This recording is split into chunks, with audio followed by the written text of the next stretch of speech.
Hey everyone, today I want to talk about the nomination process for the 491 and 190 visa in the Australian Capital Territory, also known as Canberra. Well, Canberra is the capital of the country, but most people just know it as Canberra.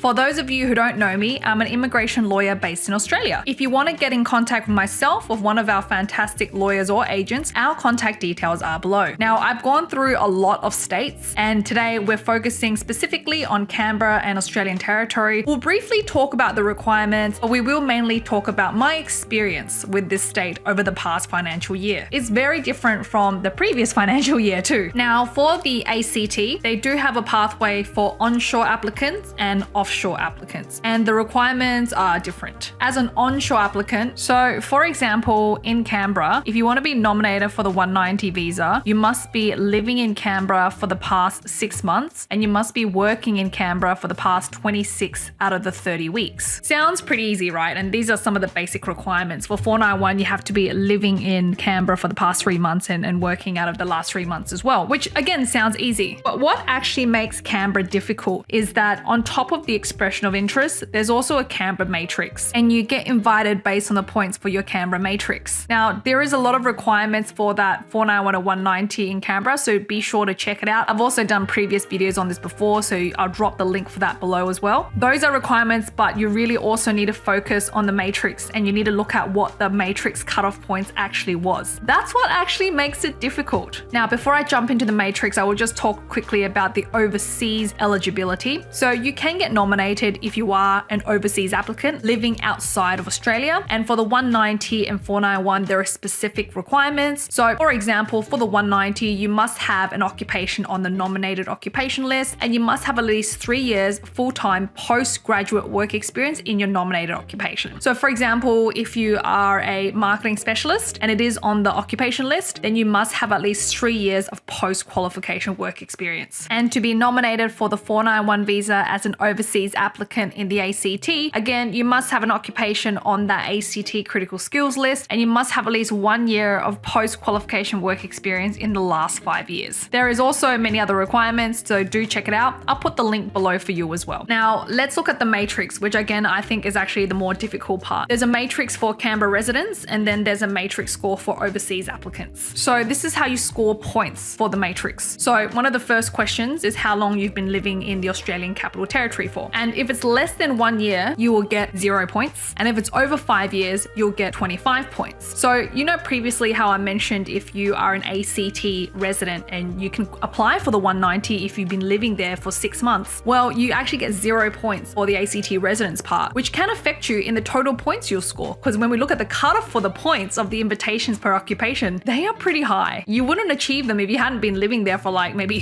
3 years and above, depending on the occupation. You will score points based on your English language proficiency, whether it's superior or proficient, and also for your spouses. And you'll also score points if your occupation is on the critical list. You can also get additional points if you are a small business owner in the ACT. Now, I'll do a separate video on this because it's actually quite complicated how they assess this. We haven't had too many of these applicants because it's not relatively easy to meet these requirements, but it is an option for budding entrepreneurs out there. You'll get points if you were working in the Australian Capital Territory. Now, there's 2 different ones so number 6, they look at the length that you've been employed in the ACT. You don't need to be working in your nominated occupation to score points for this part. But for number 7, the next part, you will get additional points if you were working in your nominated occupation, or you're working in an occupation that is on the skills list but not in your nominated occupation. But there's also requirements for that as well. You can also score extra points if you have a partner who's working in the ACT and meets the relevant requirements. And then if you have a tertiary qualification from an Australian or international education, you'll get extra points for that. And you'll also get extra points if you actually studied in the ACT. So it's quite good. And for those who are looking to do professional year, so for example, an IT professional year or accounting professional year, that 1 year of study does count towards points here. You can also gain points if you have a spouse or parent or brother, sister, or uncle who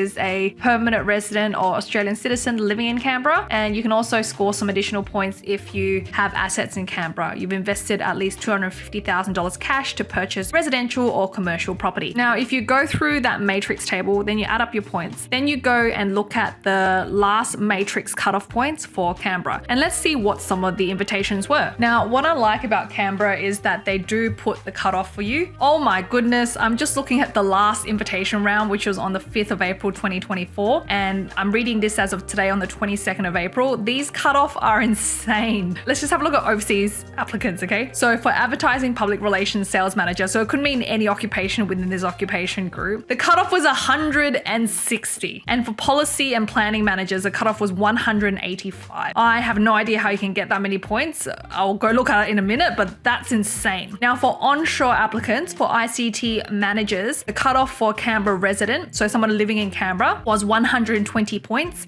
And I just went through the table and it is hard to score 120 points. For cafe and restaurant manager, you're looking at 140 points. Oh my goodness, that's crazy if you have a look at the table. And what are some other really big ones here? We've got 120, 140 is the biggest one I've seen so far. That's ridiculous. All right, I'm gonna go through offshore because someone got invited at 160 points. I need to know how they got 160 points. So you go to the Canberra Matrix score and you go to the one that's bracket overseas applicants. So for example, how long did you previously live in Canberra? All right, so if you previously lived in Canberra, so for example, you studied there, worked there, then went back home, you can get points for that. So let's see how many points you get if you go more than 5 years. So more than 5 years, you get 20 points. Is your occupation on the critical list? You'll get 20 points for that. Now let's say we get superior English as well, you'll get an additional 15 points for that. And if your spouse has superior English, you also get 5 points for that. All right, if you've got a genuine job offer in the ACT, you'll get an additional 20 points. And let's just say you have relevant work experience in your field. If you have over 8 to 10 years of work experience, you'll get an additional 20 points. And let's say for your spouse, they've worked in an occupation that is relevant to their field as well, you'll get an extra 15 points. And let's just say you have a master's degree, you'll get an additional 15 points. If you studied in an ACT tertiary institution previously, I'm gonna put 2 years and see what happens here. And let's just say you don't have close family ties and you don't have assets in Canberra. Now that brings you up to 140 out of 185, and those are some serious numbers. So the one that we saw that got an invitation, that person had 160 points. So they had 20 points from elsewhere. That's massive. I don't even know how they accumulated that many points. That's absolutely ridiculous, and they probably do deserve an invitation. Wow, some massive numbers. What I want to mention is that it hasn't been like this previously. It's only like this financial year because nomination places are low, and that's because the previous year they invited a lot of people. Now when you invite people, you also got to give them the visa grants, and you can't grant too many people at once because Australia is already running into infrastructure problems, healthcare problems, things like that.